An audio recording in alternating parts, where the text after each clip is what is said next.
My first thoughts on Ben Solo killing his own father were that he was a character that had gone too far to be saved. I had even said out loud that you don't kill Han Solo and come back from that. At the time, I believed that this new era of Star Wars was giving fans a darker storyline, where we would see a dark side user that tragically could not be redeemed. That regardless of his lineage, Ben Solo had solidified himself as Kylo Ren, an evil villain who'd chosen his path and embraced the darkness completely. And I was sort of okay with that. Let me give a little background. I was 7, almost 8 years old when Star Wars hit theaters in 1977, and I immediately connected to Han Solo. I mean, he had the best outfit, the swagger and attitude, the coolest blaster, the fastest, sweetest hunk of junk ship in the galaxy, and the coolest best friend / co-pilot any scoundrel could ask for. Han was the hero I wanted to be. I mean, he came back and saved the day when no one thought that he would. Han was the be-all, end-all for me. I wanted to be Han Solo, and I have the pictures to prove it. Seeing Han Solo die on screen was a numbing experience, to say the least.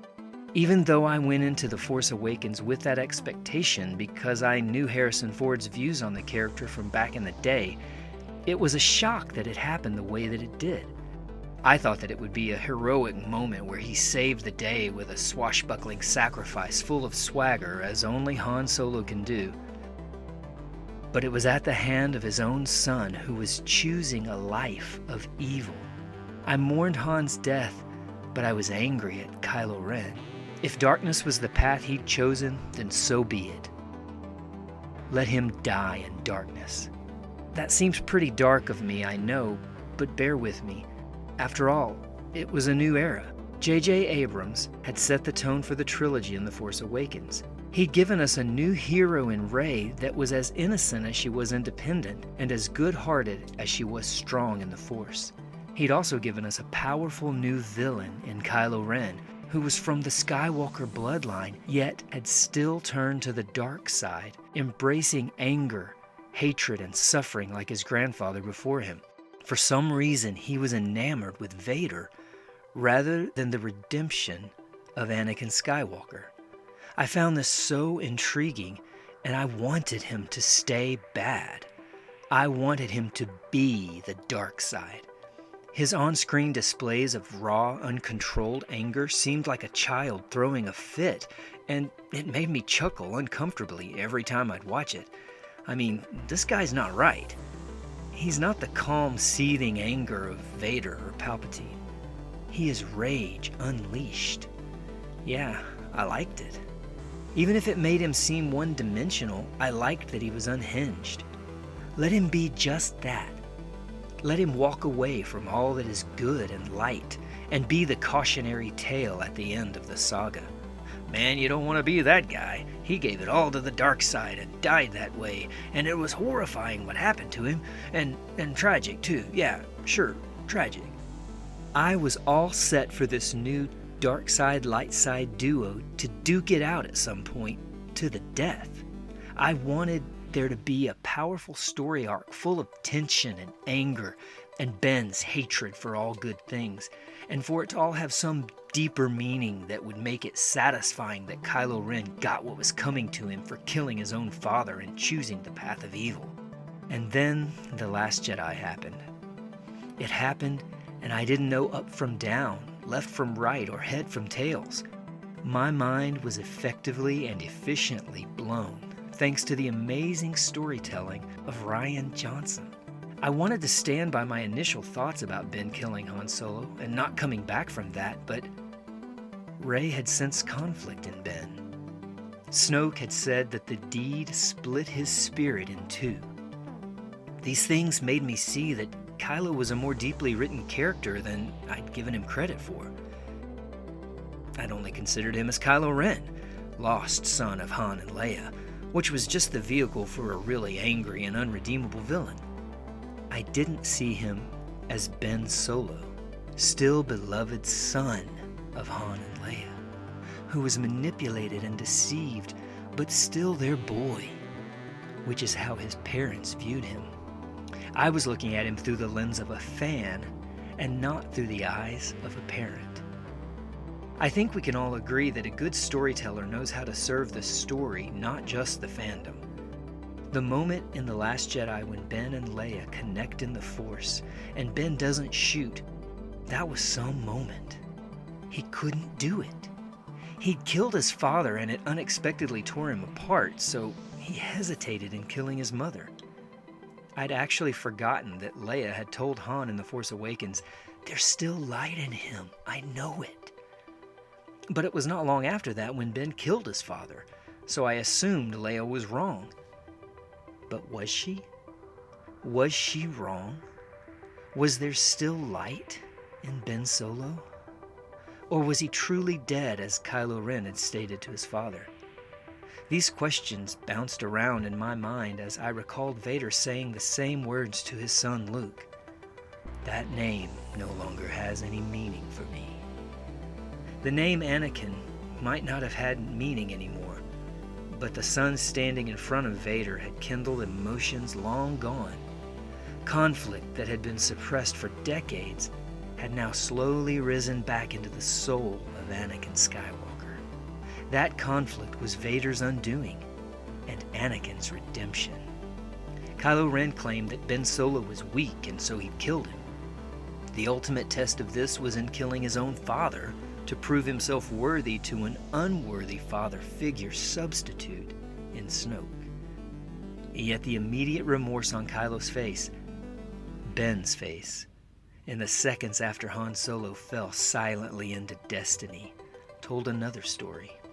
A story that was veiled to my unwilling eyes until The Last Jedi pulled that veil off and exposed the raw, bleeding essence of a patricidal, yet conflicted Ben Solo. Star Wars has always had the message of light and dark, of failing or falling, and ultimately finding redemption. Luke Skywalker, Jedi Knight, our hero, had failed miserably. And throughout The Last Jedi, he was not the hero we all expected him to be, which honestly was hard to swallow. Yet I firmly believed that Luke in The Last Jedi was still in sync with who he was in A New Hope. That whiny farm boy from Tatooine who wanted to go to Tashi Station and to the Academy, but because of his stupid uncle's farm, he was going nowhere, I guess. Sure, he'd become a Jedi and a powerful Force wielder, but inside of Luke, that farm boy was still there, just waiting for a huge failure to whine about and have a reason to give up and go nowhere.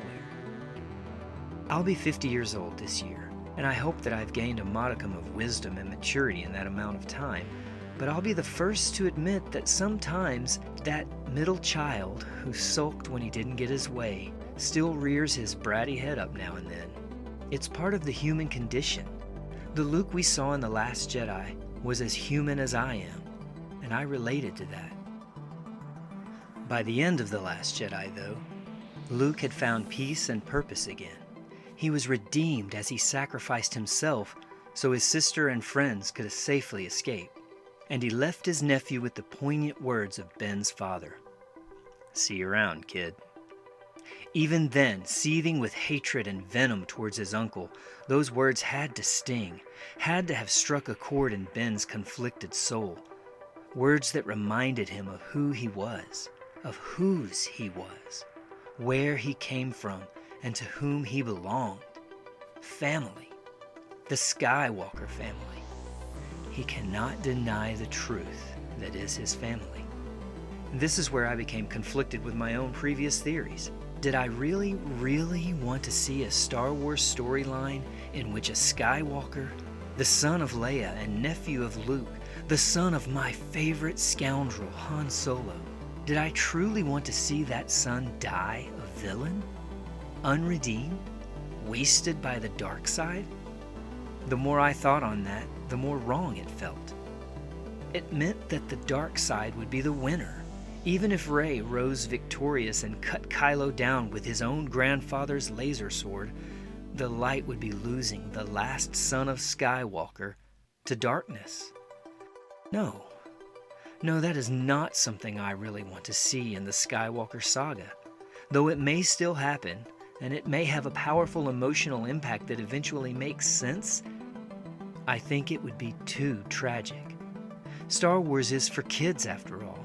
Yeah, I said it. Star Wars is for kids. Kids want to have fun, and they want to play their favorite characters when they get home from the movies. I know 10-year-old me sure did, and my 10-year-old self that still resides in me and shows up whenever I sit down in front of a Star Wars movie or novel, TV show, or comic wants to be left with that same sense of hope, not tragedy. So clearly I've changed my tune. I want the end of this saga to leave me feeling the same way that I felt when I was 13 years old at the end of The Return of the Jedi. Sad for the loss of Luke's father, but relieved that he came back to the light before he died, and hopeful that good can win over evil, and peace can be restored to the galaxy far, far away. So give me redemption. Let the prodigal son come back home to the light and squelch the darkness for good. Give me a hopeful ending that light wins and dark loses. Give me redemption. Give me Bendemption.